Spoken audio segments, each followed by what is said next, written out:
J'imagine un coach d'Yvet heureux ce soir après cette qualification pour le 6e tour.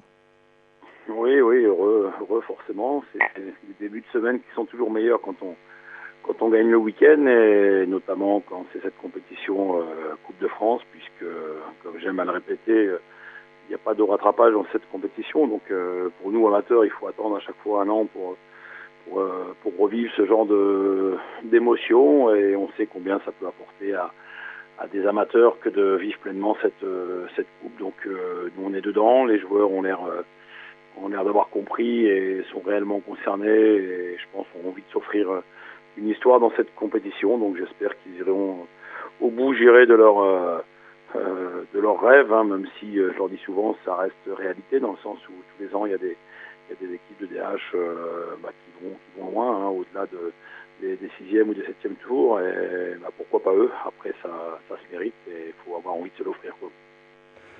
Oui, Philippe, ça se mérite, mais quelque part, Div est un habitué des belles aventures en Coupe de France. Il y en a déjà eu quelques-unes dans l'histoire du club. Est-ce que vous pouvez revenir un peu dessus? Oui, il y en a une surtout qui a marqué les fers rouges, je dirais, les esprits d'Yvet, et toute une ville d'ailleurs, hein. C'est en 99 quand on a joué le LOSC de Valladolid à Benoît, où on s'était imposé d'abord avant contre Pontivy, qui était premier en CFA à l'époque des Vatiers et du Bosc. On avait battu aussi deux CFA2, à savoir Flair et Avranches à l'époque. Et puis c'est vrai que derrière on a fait quelques 7e tours, beaucoup de 6e tours. Donc c'est vrai que c'est une compétition qui nous plaît, hein, parce que quand on a eu la chance de vivre ça dans son village, et on voit comment ils peuvent, comment la ville peut être de suite en effervescence. C'est un engouement tout à fait particulier, et ça permet de changer un peu le quotidien des amateurs quand il y a Canal Plus dans le vestiaire, quand on passe à la télé, et puis qu'on fait rêver nos enfants et nos proches. C'est quelque chose qui est particulier et qui est exceptionnel pour un joueur amateur. Et est-ce que cette Coupe de France est aussi une possibilité, une manière de lancer vraiment confortablement votre saison en championnat, sachant qu'elle a démarré un petit peu sur la pointe des pieds malgré tout le potentiel qu'on peut connaître à votre équipe, hein?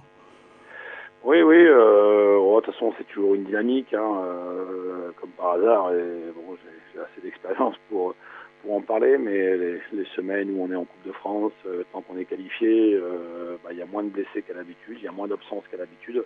Tout le monde tire dans le même sens, et ça donne une vraie dynamique au groupe. Donc, ouais, il faut s'en servir pour le championnat, même si je regrette les points égarés contre Avranches, mais sinon, le match nul à Mondeville n'est pas illogique, à Alençon non plus, et la défaite à Granville est logique. Donc, j'ai pas eu l'impression d'avoir des joueurs qui ont triché. On était vraiment en préparation encore en septembre-octobre, puisque ça a été bafoué en août. Donc voilà. Non, j'aime à vivre avec ce groupe. J'espère que ça va continuer, et que l'aventure, que ce soit en championnat et en coupe, soit intéressante. Philippe, on sent Granville clairement dominateur dans ce championnat de DH. On sent derrière un petit groupe d'équipes qui va probablement tenir la dragée haute à Granville.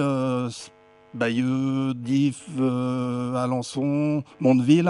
Est-ce que Granville est clairement irrattrapable déjà? Ouais, Ou est-ce qu'il y a quand même un coup à jouer cette saison en DH pour la montée? non, je pense qu'il faut, oui, oui, il faut rester optimiste et se dire qu'il y a encore la place pour toutes les équipes, hein, et notamment, faut pas oublier Deauville. Je pense que Deauville est une jeune équipe, mais avec un réel talent, allié aussi, bon, des équipes comme Alençon forcément, mais Mondeville, Bayeux, Dives, enfin bon, j'en oublie certainement, mais non, non, c'est loin d'être fini. Par expérience, nous, il y a une année, on a été invaincu pendant 18 ou 19 matchs, et c'est Bayeux qui est monté, le Bayeux de Christophe Point, de Perron et autres. Donc voilà, c'est jamais fait d'avance. Ce que les équipes ont égaré sur les 5 premiers matchs, Granville peut les égarer sur une période plus difficile, même si leur potentialité est forcément nettement meilleurs que toutes les autres équipes, et puis surtout leurs conditions pour bien travailler, puisqu'ils sont, pour la plupart, ils ont à se concentrer surtout sur le foot, alors que bon, bah, nous, tous les joueurs viennent à travailler, donc ils se sont donné les moyens de monter, mais ça ne veut pas dire pour autant qu'ils sont déjà en CFA2. En tous les cas, on essaiera de les embêter, de les titiller jusqu'au bout, quoi.